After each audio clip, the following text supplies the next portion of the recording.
Hey, what's going on, guys? Have another double feature for you today, talking about some Schrade folders.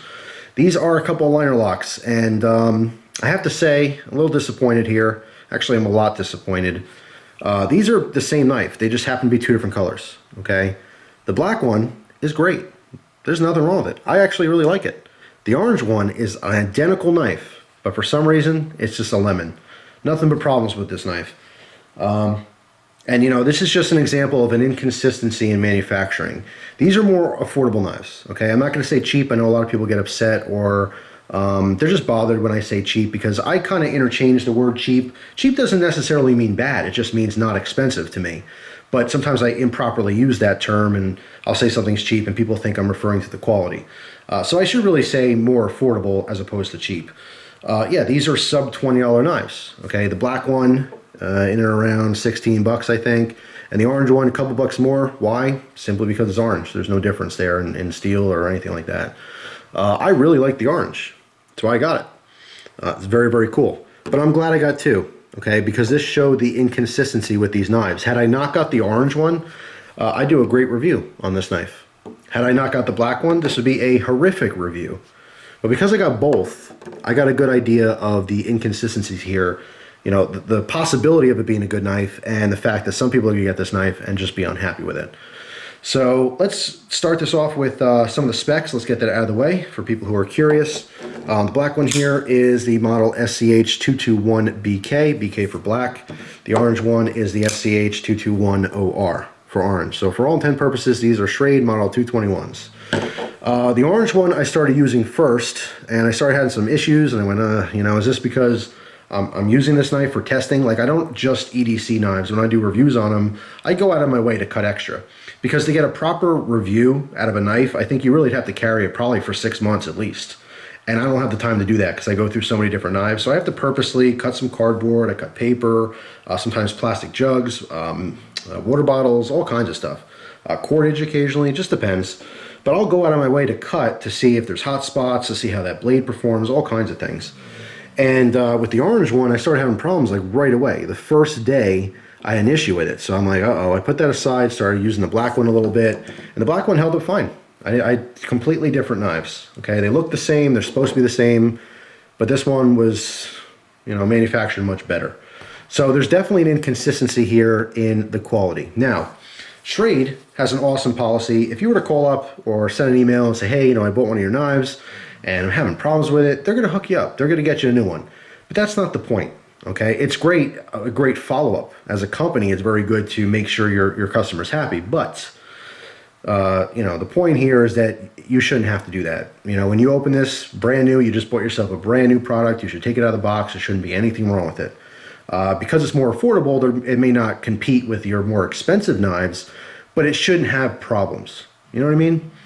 So, you know, if Schrade's watching this video, I'd love to suggest that you talk to your QC guys or gals and just make sure, you know, when they're throwing these things in the boxes, some of the workers, just, you know, give it a flick, look at it real quick. You know, I know that's a big request because it's not like they're making, you know, limited edition 50, you know, versions of this knife. They're pumping out thousands of them, you know, and when you make something on a mass scale like that, it's very, very hard to look at each individual one. You know, you can't expect the same things out of a $100 knife compared to, you know, a $10 or $15 knife, okay? So I get that too. Somewhat of a crapshoot. It's just obviously we'd all like to see a little bit more consistency. If I'm only spending 15 or 16 bucks on a knife, you know, I expect a $15 or $16 knife. Now, I know it does not seem like a big difference between, say, 10 bucks and 20 bucks. You know, like if you're used to buying $100 knives, $200 knives and up, you know, a $10 knife and a $20 knife to you is probably the same. But I have a lot of experience with cheap knives. You know, it's how I start out. It's how most of us start out. A lot of you guys are very lucky, you know, with YouTube and stuff these days. You can, you know, learn a bunch about knives. And let's say you didn't know anything about knives this week. Next week, you're you know, using a Sebenza or something like that. So as far as learning about knives and what's good and, you know, what maybe better suit you, that happens a lot faster for people nowadays. When I was younger, I had to sit in the forums. You know what I mean? I spent years and years learning about knives. I went through hundreds and hundreds and hundreds of cheap or more affordable knives. So I'm very experienced in that way. I have way more experience with cheap knives than I do expensive ones. So that being said, I can tell you there is a big difference between a $10 quality knife and a $20 knife. The prices on these, the black one's I think in around 16 bucks and the orange one is like 19. Why? Because it's orange. That's it. There's no steel difference at all. They got the same blades, the same everything. You got to pay a couple extra bucks to get that cool color. It is a really cool color. But anyway, for what I'm getting here, I still think these should be like a $10 knife. Because when you're talking about a $10 knife, there's a couple things that, you know, you can kind of expect. Like cheaper hardware, for example. Like if you look in here at this pivot, the black one's not too bad. The orange one's horrific. I never took these knives apart, okay?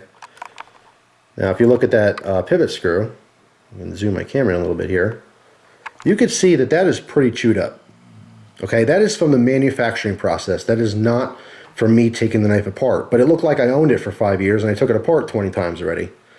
All right, if you look at the back, horrific. And the reason it happens is because this screw is very soft. It's a soft metal. And the bits that they use at the factory, and I'm just making an assumption here, but it's probably not hand put together. It's probably a machine. It's got a lot of power, and it's got a strong, you know, tempered bit, an actual hardened steel bit. So when it turns, and it turns too much, it deforms the inside of the screw. Now the back of the black one is how they're supposed to look. That is a nice, crisp Torx bit, or excuse me, Torx screw. The one on the right, not so much. That's a hot mess. Okay, so this is just one example of what to expect out of a, in my opinion, $10 knife. Once you get to the $20 range, that's a whole different ball of wax. Believe it or not, there's a huge list of pretty damn decent knives for 20 bucks. The list of decent knives for 10 bucks, much shorter. So yeah, in my opinion, these should be about 10 or 11 bucks. But anyway, that's just my opinion. So moving on. The orange one was my favorite one. That's why I started using this first. But after the first day, I started getting a wiggle in the thumb stud. It might be hard to see. It's barely moving, but it is actually moving. Okay, which is, well, annoying at the very least. It's not something you want. Now, the D10 on this is not as strong as the black one. Again, it's a manufacturing inconsistency. Okay, D10 on the black one, it's good, snappy. You can hear that. You can see it suck in. Right there. Orange one, not so much. It's kind of barely there. Which I guess is good because if the thumb stud falls off, at least I can push the blade and use that to open it. I don't even need the thumb stud. But again, not the point here. The point is that shouldn't have gone in a box like that. Okay. Although it wasn't loose when it was brand new, I mean, I'm not throwing these things around, guys. I'm just opening them and closing them. You know what I mean? It shouldn't have gotten loose on me, but I don't even have the option to tighten it, you know, so that kind of stinks. You know, it's supposed to be the same knife, but they act totally different. As far as the pocket clips on these, pocket clip is tip down only. I know that's going to turn a lot of people off, but it is a preference thing. You know, some people say, oh, that sucks. I wish it was tip up. That's fine, but it is your preference. Doesn't necessarily mean it's bad. There's a lot of people out there that just don't care.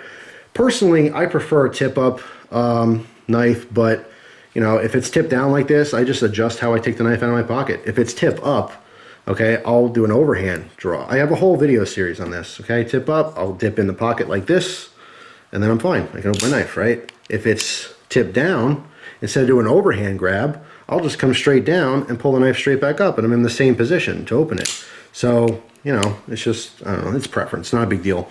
The pocket clip itself has nice tension.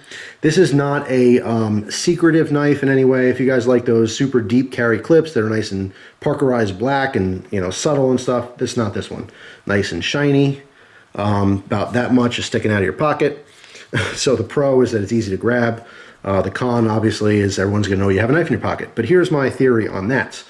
If you're a knife guy, you're looking at other people's pockets for pocket clips, okay? If you're not a knife person, you probably won't even notice it's there. That's a fact. Anyway, so yeah, that's the deal with the pocket clip. It's not removable, adjustable. Well, it is removable, but it's not swappable or adjustable to any other position. So you're gonna have to like a tip down right side carry only. As far as the handle scales, they are aluminum. Again, identical in their overall design. Of course, you could see comparing them to each other that it is somewhat random, but the pattern is consistent on both knives. So even though this is jagged, you know, all different ways, hold them side by side, you can see that they're all manufactured the same. So they should all feel the same in the hand. Now, it's not super grippy. It looks like, you know, it's real deep and everything, but it's very nicely rounded off. All right, so it's a cool texture. It's hard to explain. It feels really cool, but I don't think that it would give you extra grip. I think if you're using this in really wet conditions, then you might have an issue there with it slipping a little bit. Just depends. I mean, I didn't go out in a rainstorm and use this knife. I'd probably be afraid of it rusting, to be honest. But yeah, it's not giving you any kind of extra grip. Overall, the blade style is very cool. As I mentioned before, 9CR18MOV. Yeah, you got to learn how to sharpen your blades if you're going to use this one. But as far as ergos, okay, here's one thing that when I first looked at it, I'm like, ooh, cool, there's a nice little finger troll there. It's going to be nice and comfy.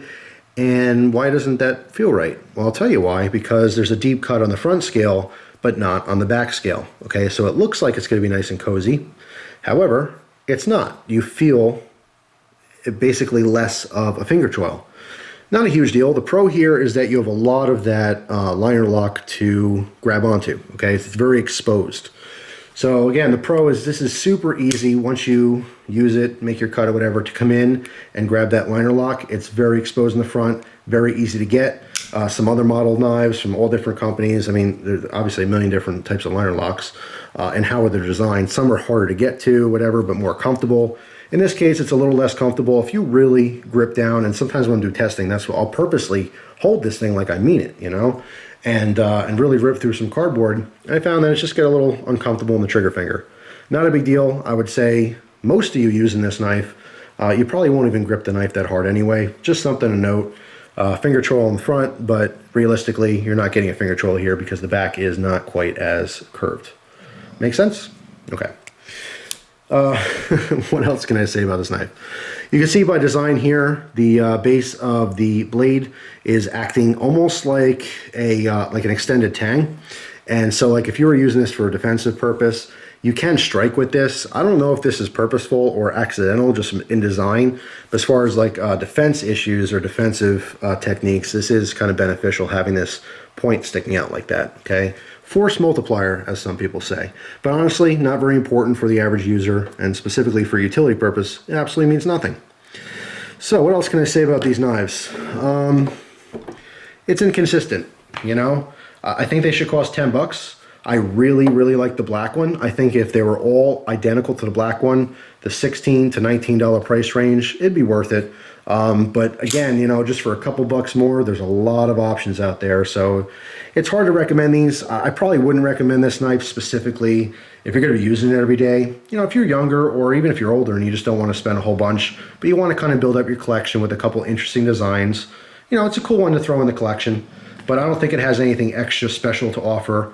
I don't think it's, you know, the best option out there as far as performance.